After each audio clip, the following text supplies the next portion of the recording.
This playthrough is rated T for teen. We shall examine the evidence acquired yesterday. A wood trinket, substance from Fowler's washstand, and the gloves I found at Sherringford Hall. That's the first thing I love about any starting off in the day. We start off with science! Greetings and salutations, viewers. While I'm back here with another episode of Sherlock Holmes and the Case of the Silver Earring. In the last episode, we finished exploring Fowler's manor, found some of his contraptions and a lot of clues, and we found out that the poor Mr. Fowler had been murdered, crushed by potatoes. The Irish are the only others to know such pain.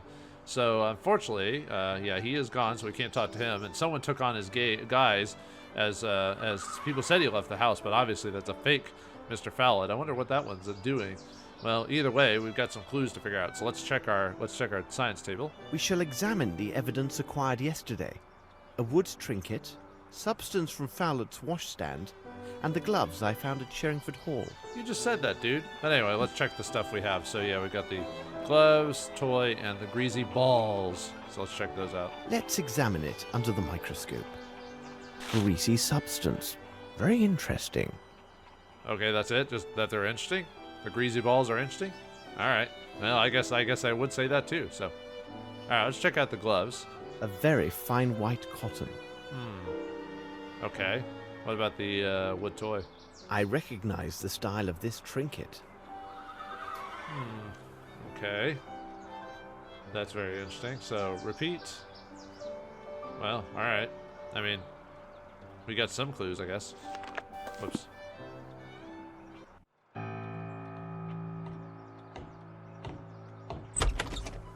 I could not wait for you much longer. We have but a brief moment to discuss your notes before joining the inspector at Sherringford Hall. Poor Lestrade must have spent a terrible night. My word, Holmes. Even you have admitted that this case is uniquely perplexing and difficult. You are, of course, correct. I still have not arrived at a reasonable and definite explanation of these events. You see, Watson, our success lies entirely in our ability to sift through the vast amounts of facts and evidence we have at our disposal and discern which items are of true significance. We cannot allow ourselves to be blinded by the superficial logic of forced hypotheses. We also must not overlook the trifles, as by their very existence they can destroy the most solid of theories. Watson, consider this. All persons intimately involved with the preparations for the reception knew the precise position Sir Bromsby would occupy on that stage. We must remark that they had this knowledge for at least a week beforehand. Numerous experts have made much of the fact that the deadly shot was of unnatural precision. We have also learned that Horace Fowler was a renowned expert on all types of mechanical devices and automatons. Then Fowler is found dead a mere 2 days ago. These facts give rise to a serious line of inquiry. I find your deductions quite probable, Holmes.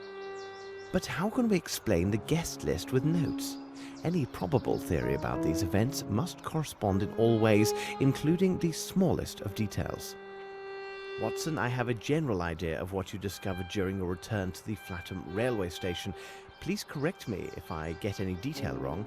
You learned from the station master that several minutes before the arrival of the last train to London, 2 men entered the station one after another.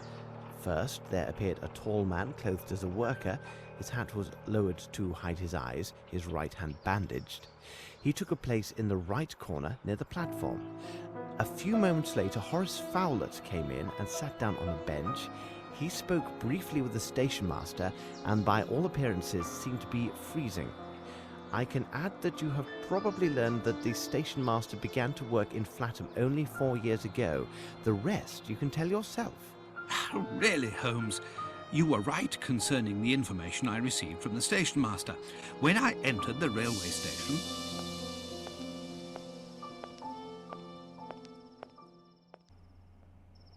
Alright, so we get to play Watson, his side of the tale. It's like, why does he even have Watson if Sherlock just figures this all out? Like, oh, well, whatever. So, alright, let's take a look around, who we can talk to. Yeah, what's this? It's a bench. Oh, hello. It could be evidence. It's a feather, dude. Some bird probably popped up there. You know, pigeon and all that. Well, whatever. Anyway, we got a feather in our inventory. Let's talk to the station master here. Don't turn around too much. Yeah, unfortunately, I can't run as much as I'm... Hello. If you could, I need some information regarding the last scheduled train to the north, specifically the one that ran 2 days ago. You're one of those fellows from London working with Fletcher, aren't you? Wait a second, let's see. 2 days ago, or rather 2 nights. That was the night when Mr. Fowler was here. Did you see him? As clearly as I see you now. But he didn't seem well. He was all muffled up, and every time he opened his mouth, it was to cough. The people from the village say that he's an odd one who's always amusing himself with gewgaws and puppets. Yeah, gewgaws, huh? Yeah, you know those things. Do you see him often? No, I don't know him that well, because he didn't travel very often. I didn't think it was a good opportunity to make his acquaintance, but he wasn't able to say more than a few words without suffering a sudden coughing fit.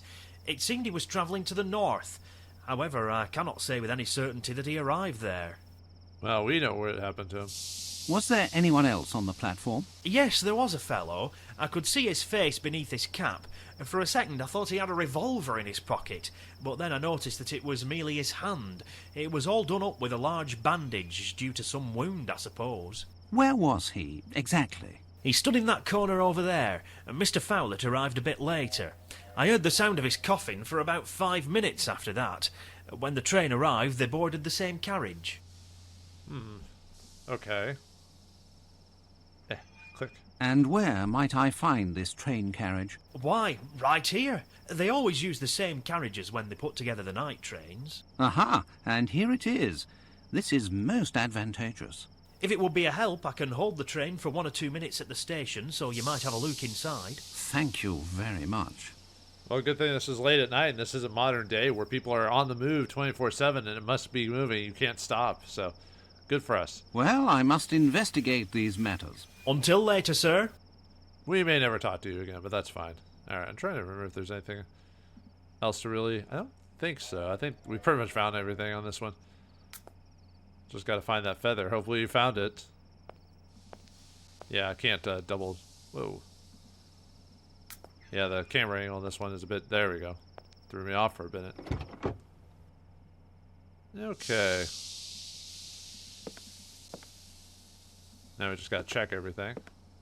There is nothing of interest here. Why'd you let me click on it then? You fool. Alright, well anyway. Let's go this way.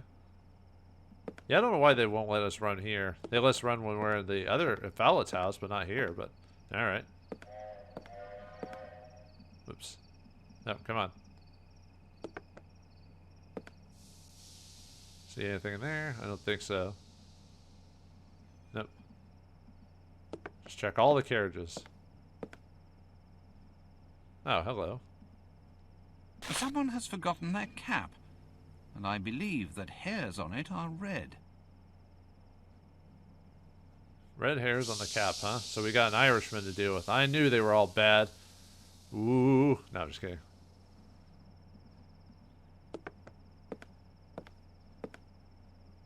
Alright, hello. Aha, there's something in here.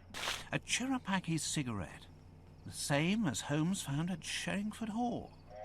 Cherokee cigarette, huh? Okay. Let's see. Okay, let me back up out of that. I think I'm missing one more thing. I think it was in that one, this one over here, I believe. Maybe it's the first one.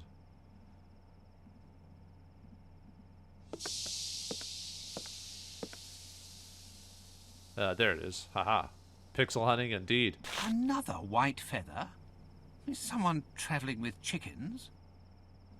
Yeah.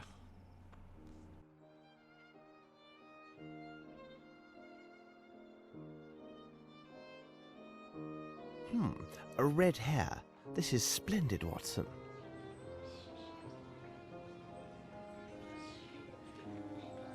I did not dare to disturb your thoughts on our way back to London last night.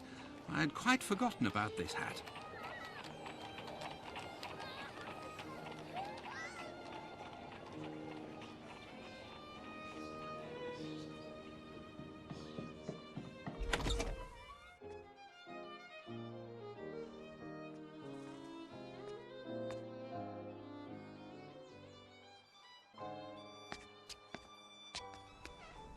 What can we do for you today, Mr. Holmes? Come near, Wiggins.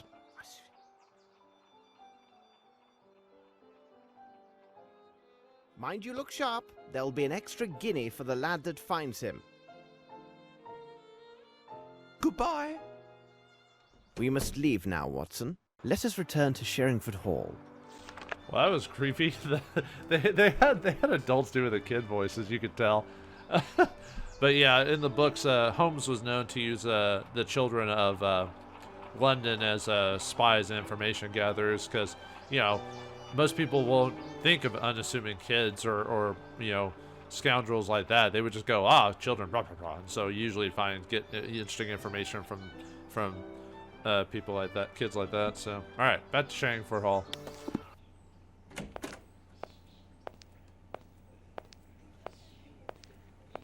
Cabby!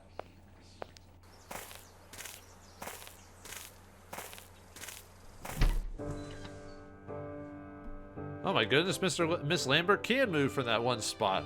Holy cow. My respects, madam. It would seem that you have received good news. Oh, it's Miss Bromsby and her admirer, Lieutenant Harrington. It is wonderful to see love bloom despite such tragic circumstances. Really? Wasn't he doing all that just to be nice guy, but apparently she fell for him? Or, that guy moves fast. That was only a day ago, right? Well, then again, this is this world where people could easily die by the time they're 30 really easily, or 40. You know, the life expectancy wasn't super high at the time unless you were rich. So, Have you seen Inspector Lestrade? He is with Miss Bromsby and Lieutenant Harrington in Sir Bromsby's office. He's waiting for you. all right, we'll go meet him in a second. Have you ever met Wyatt Collins? The nephew of the late Sir Bromsby? Oh, I have seen him just a few times since I was hired at Sherringford Hall. He stopped visiting the hall because of a quarrel with his uncle, I think. How would you describe him? He was a very tall and slender young man with a bright red hair. He's not well mannered. Really? Well, we should stay away from ill-mannered people. Thank you for your assistance, Miss Lambert. You are surely welcome. Oh, thank you, Lambert. How about you, miss? Hello. You seem to be in a fine mood. Oh, yes, because I am sure that Miss Bromsby and Lieutenant Harrington will make a splendid couple. He's very handsome and rich. Oh man, she's one of those gossips, huh? Well, then again, back in this society, what was there to do? Either live, work, and talk about work, right? Or talk about how the rich get into so many sorts of antics. Ooh boy, they're naughty. But anyway.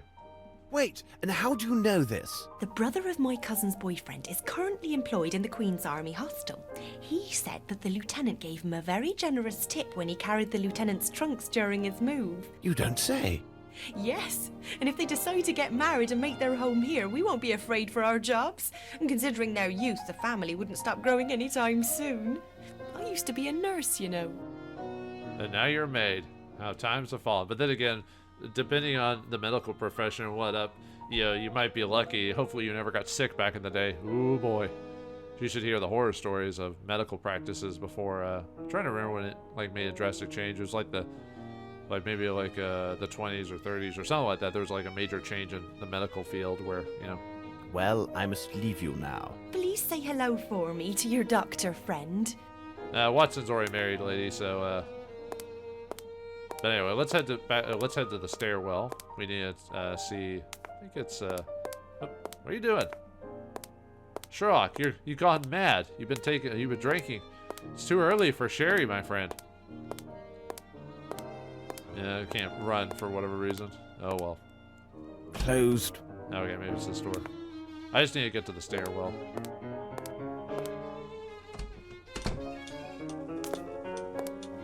You cannot stop me from getting to the stairs. There you are. Oh, you can't move from your spot, huh, Mary? Oh wait, she did move. Hello, Mary. Hello, sir. Never mind. She was here the other day, cleaning up something else. Not nice. Tell me, Mary, do you remember Wyatt Collins? Oh, he's a black sheep, that one is. He had a bad habit of stealing from the wine cellar at night. Then he was so saucy, he tried to pin it on the staff the next day. Can you imagine that? So you weren't fond of him, on the whole? He spoke ill of everyone.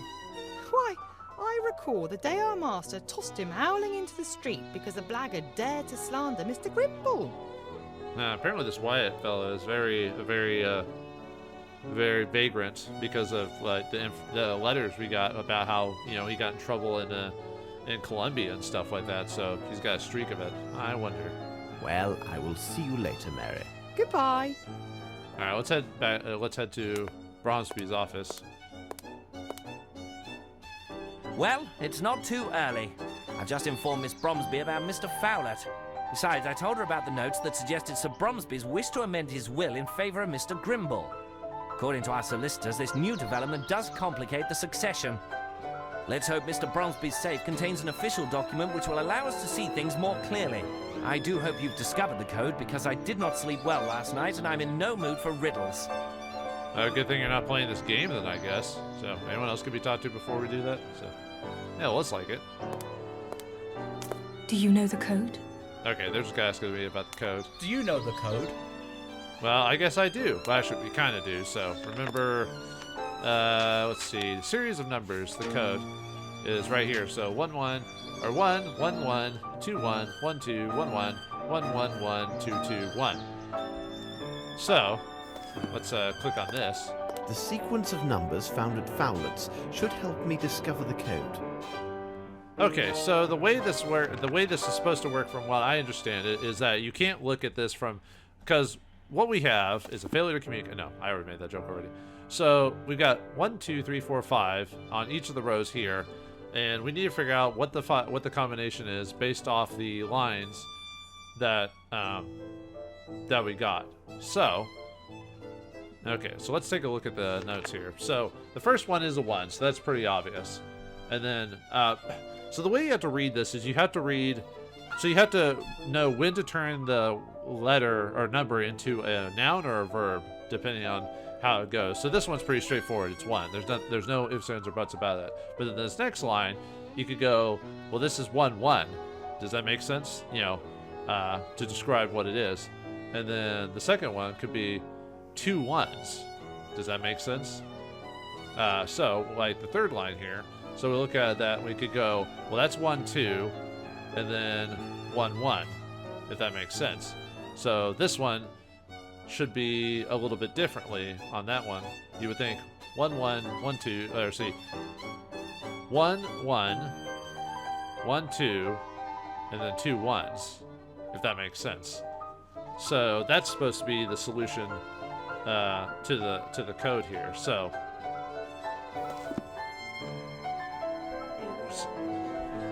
the way this is supposed to work is 3 1 2 2 1 1. It is simplicity itself. And there you go. So that's how you're supposed to solve the thing. So it's an interesting puzzle, to say the least, the way that's described there. It's one of those things I didn't figure out at first. I was like, how are you supposed to read this? I'm trying to remember what the name of this puzzle is actually called. Usually each puzzle has like a different type of, like, you can find them in puzzle books and stuff like that. So I have no interest in this. But that's a lock there. You want to look at it. No. This could be valuable evidence. So we want to grab everything that's in here. So let's see what that one is. Richard's letter. Sir, your attitude and behavior in this affair has set us are against the other, is vile and contemptible. Abandon all thoughts about the Fairfax Theater and the soil on which it stands. You conduct yourself as a brisand, and a brisand always. Come to a bad end. Dwight Richards. Huh. I have a feeling that I should inspect this Fairfax Theatre. It appears to be Bromsby Enterprises territory now, and Grimble's office should be nearby. Okay. Yeah, you can tell that was like a Cockney accent or Cockney written or something like that, just the way it was written and spoke. What could this key open? Let's take a look at that. So, oh yeah, we also got a knife as well, and we also got a key, and then some books. Bank statements. All right, let's take a look at those. Money transfer to Sherman's Bank. Money transfers. So, 11th of January, 1891, £8,000. Beneficiary, Inns and Nat Dutchland.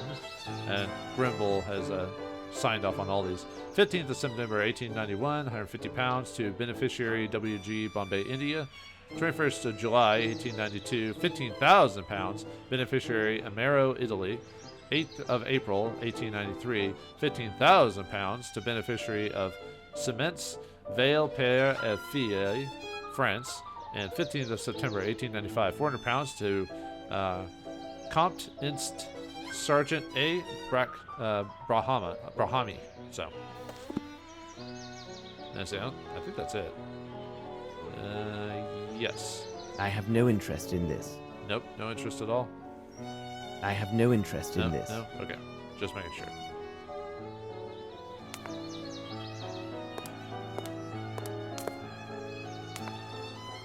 Not one shred of paper about the inheritance.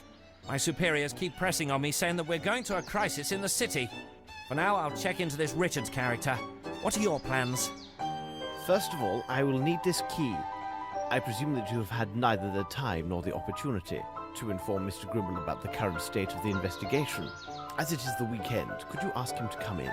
Rest assured, it will be done. Miss Bromsby, I will ask you for your continued patience.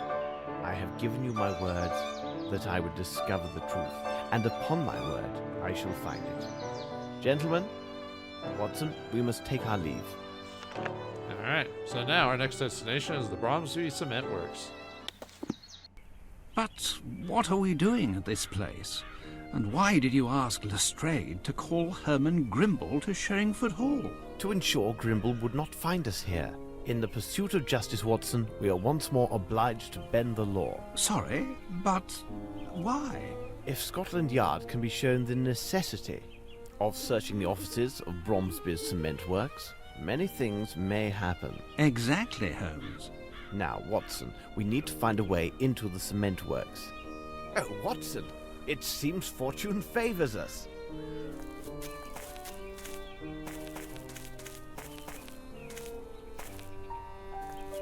Okay, let's talk to this man here at the front. Perhaps he can get us inside. And yeah, Sherlock in the books is always never... He works with the law, but he's never...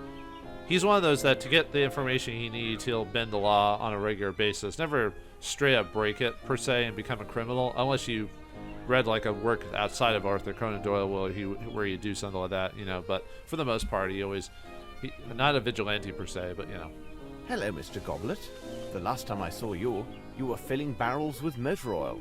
Well, I'll be jiggered, Mr. Holmes. It is a small world, isn't it?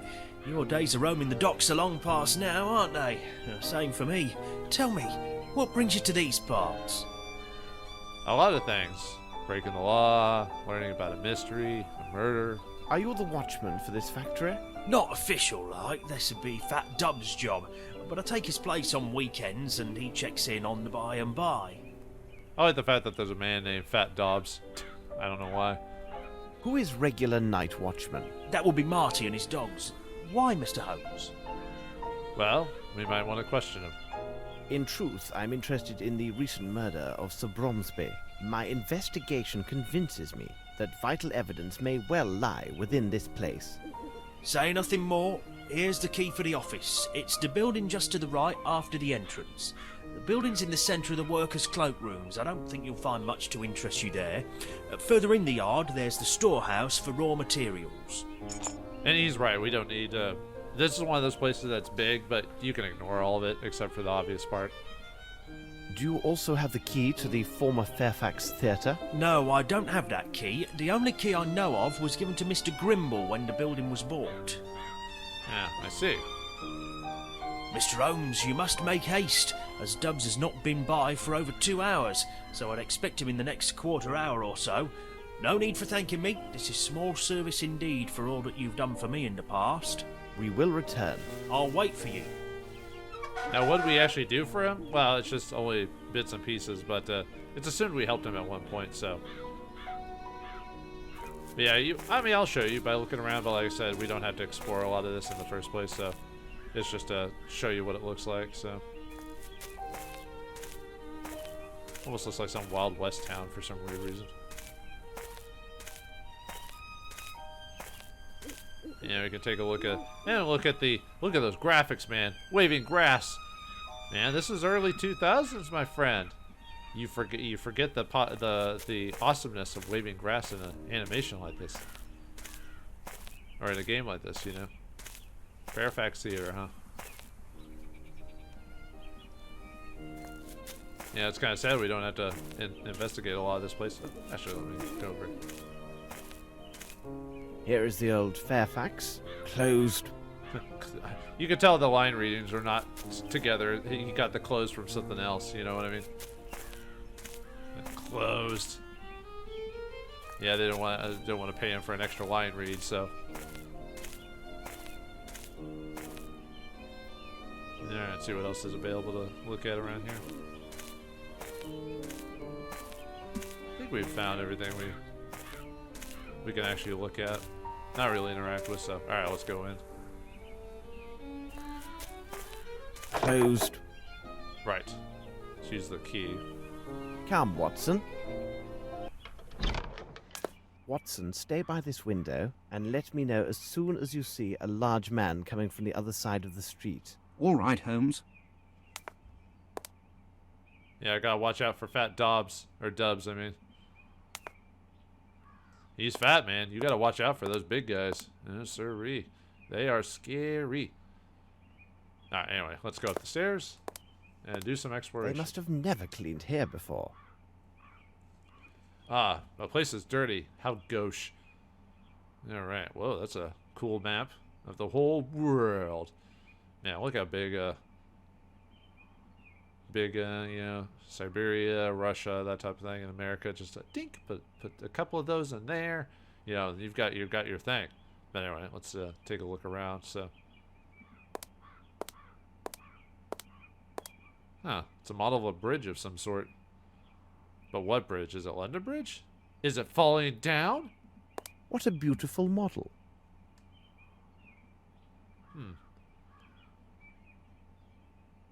Something else is needed here. Yeah, it's like a hole. It's like a sewer grate or something like that. So, alright. Now let's turn back around.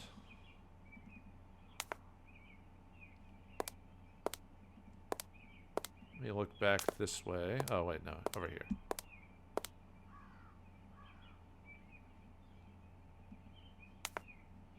Yeah, you gotta remember in this game to, like, pay attention to the, angles and everything like that, because you might miss a certain direction or whatever if you're not paying attention. Photographs of several completed projects of Bromsby's enterprises. Huh. Alright. Let's take a look at the... There's the picture there. Bromsby, Grimble and Bromsby in India. Alright, just double checking my notes there. Let's take a look at this. Let's have a closer look. Alright, see what this one says, or shows. Grimble and an unknown person in front of Waters and Grimble. Huh. Wonder who that is. Maybe that, one fella. Collins or whatever. It is young Grimble, and there are visible signs of family resemblance between the two men. Oh. Let's take a look at that. Young Grimble and with his brother. Oh. We had to look at that to know that they were the brother. So, Alright, let's take a look over here. There's a door here. When's a door not a door? Closed. When it is ajar. Ah. Okay. Let's take a look. Whoops. Didn't mean to grab that. So. Alright, so now we need to do a bit of pixel hunting around here, so.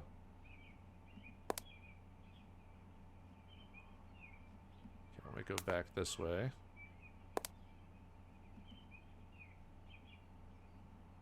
I think I need to go back over here.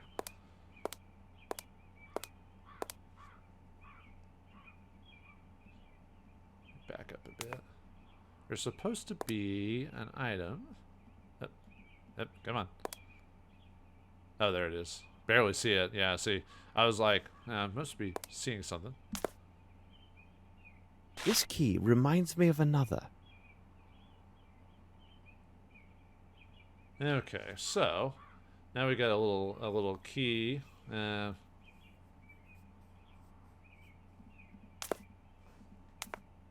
go use that. I think on the stairs. Since we got that, see, where is it? Office to Grimble key. This is a veritable museum. Yeah, an Orgasporg smorgasbord. Little mini tables there. Ooh. An old souvenir from India. Just buying stuff from India. Is it actually legit, or is it like some fake or bad tourist trap item? Who knows? Who knows? Yeah, looks like we got ourselves an old-fashioned typewriter. Woodstock typewriters, huh? I think that's Vishnu, if I recall. One of the generations of Vishnu, anyway. I'll examine this statue of Ganesh. Or Ganesh, whatever. I don't know why I said Vishnu. I meant Ganesh. Sorry. Vishnu, I believe, is the blue version of him or whatever. But yeah, Hinduism has an interesting way of looking at deities and stuff like that. Looks like he's in some type of pose. Ooh, hello. A miniature of Bromsby. Ah. So he stuck it in his mouth, huh? Ganesh is hungry for Brimsby. So I think there's nothing else I can interact with here, I believe. Yeah, okay. Yeah, let's take a look at the pictures here. It's like a boat. Oh! Closed. It's a Closed. safe. Whoops. It's a safe there. Do we have a key for that thing? Maybe. Haha! Yes. So yeah, the key in there was for his office here. So, alright, let's read these account book. Let's take a look at that. April, let's see, money transfers, 11th of March, 5,000. Oh wait, no, that's oh, I forgot to read this. I keep forgetting to flip the pages to the second one. Money transfers, April 25th, April, 7,800 pounds. Beneficiary, Pasquale Genius Enterprises in Spain. Yeah, sometimes I forget to flip pages just in case. So, all right. In the safe, an office of Grimble found the same bank statements in office of Bromsby, i.e., international money transfer to foreign companies. They cover March and April of 1897. Still, there are French and Italian and Spanish companies as well as 2 payments, each every month to India Company. Both are 400 pounds, designed to comp Insta Sergeant A. Brahami and signed by Sir Bromsby. Okay, so that's the notes we got there from grabbing that. So let's take a backwards. All right. Check here. Closed. Closed. All right. No keys? Closed. No, that doesn't work. Closed. Nope. Yeah, it doesn't. The keys don't work. So. Closed. All right, fine. I won't mess with it. All right, for now anyway. See if there's anything else in here before we go to the next obvious location. Oh, hello. Yeah, pixel hunting again for the win. Is there anything under this tiger? All right, there's a lot of things under the tiger. All right, what did we grab there? Found a dirty paper. This writing is very hesitant and jittery. Quick and poignant. Oops. Threat WC. Don't be stupid, Grimble. Accept my conditions. Unless you do, be assured that I will tell everything I know to anyone within earshot of Sherringford Hall. WC. Huh. So someone threatened Mr. Grimble with some blackmail. I wonder what the blackmail was about, though. So, all right. Interesting. Looks like some people have got some dirty laundry in their closets, as they whatever. So, all right. Let's go back into the main area here. Now let's see. Now that we have that figure of Bromsby, perhaps that's what's used for the bridge. The bridge, you say? Perhaps you should just go to the bridge and jump off it. You know. All right. Oh, and yeah. On the note here, you think it might be Wyatt Collins is the one who saying that because of the whole WC situation there. So, yeah, his nephew. I wonder why his nephew's doing that. I guess maybe he owes money or something like that. It's hard to say. You know. But anyway. Well, that was a weird animation for a key drop, but okay. Okay, so now we got another key. So it just says key on there. Whoops, I didn't mean to click on that. Well, we've only got one other thing locked in here. Perhaps go back into the previous area. All right, back into the room. Do I have to use the key again? Okay, good. At least it remembers that part. Alright. Now we can actually look inside this thing. Yep. Alright, another key. Grimble will know that his drawer was opened if I take this key. No! Alright, fine. We won't take everything in here. But I thought you were supposed to take everything that isn't nailed down. It's the Adventurer's Creed, dang it. I can't keep these documents. But you can still make a note about them, right? About Captain Lowry, Bombay Observer, popular newspaper. Yesterday afternoon, after a prolonged struggle, Captain Lowry expired at his residence in the military quarter. Despite suffering for a period of weeks from fever and dehydration, the deceased kept his lucidity and spirits to the very end. So said his close neighbor, Mr. Bunn and Mr. Waters. He was a widower and exemplary officer of the commissary. His friends commented that he was deprived of the career he was truly deserved. His repeated disagreements with his superiors during the construction of the bridge over Kalidasa Abyss adversely affected his subsequent postings. Despite his many virtues, he was not assigned duties in keeping with his true talents.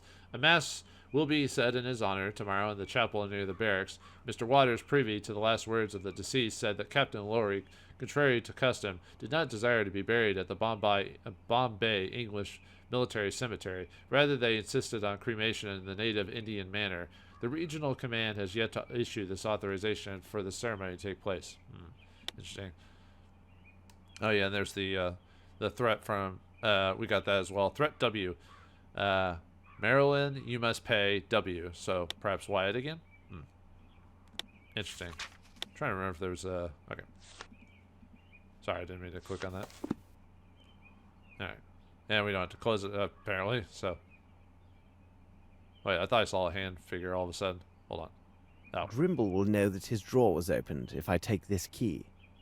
Grimble will know that his drawer was opened if I take this key. I thought I could close it for some reason. Oh, whatever. Hurry, Holmes! I see someone coming. One moment. I must take care that everything appears undisturbed.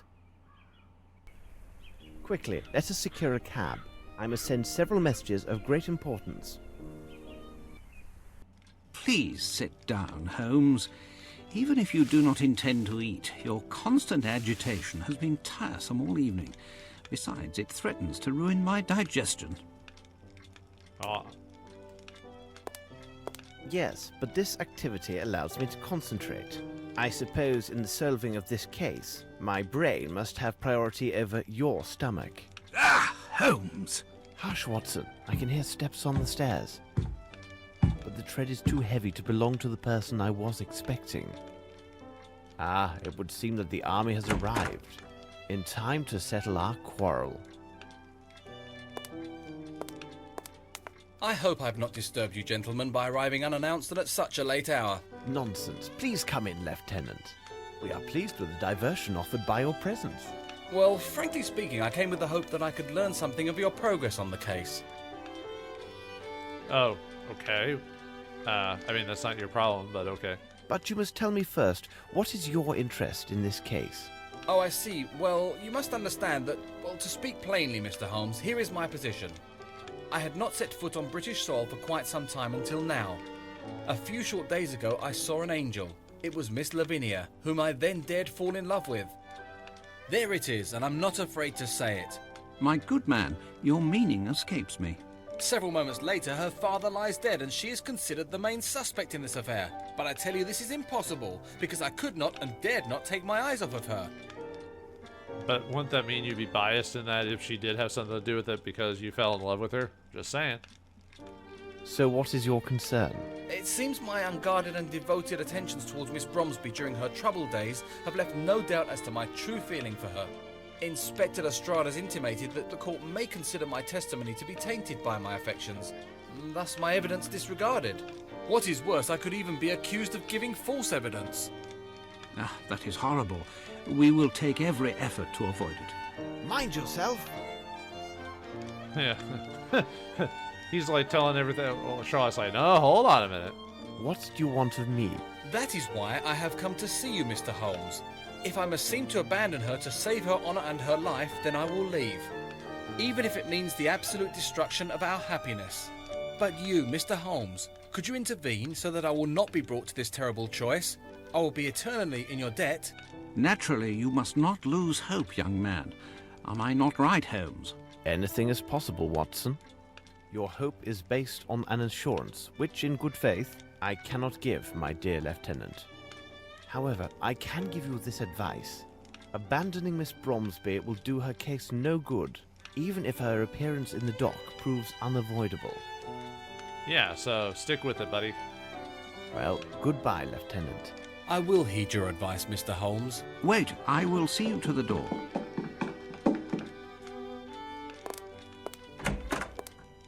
We got him, Mr. Holmes. He was going into the Bromsby cement works. What did you say, Wiggins?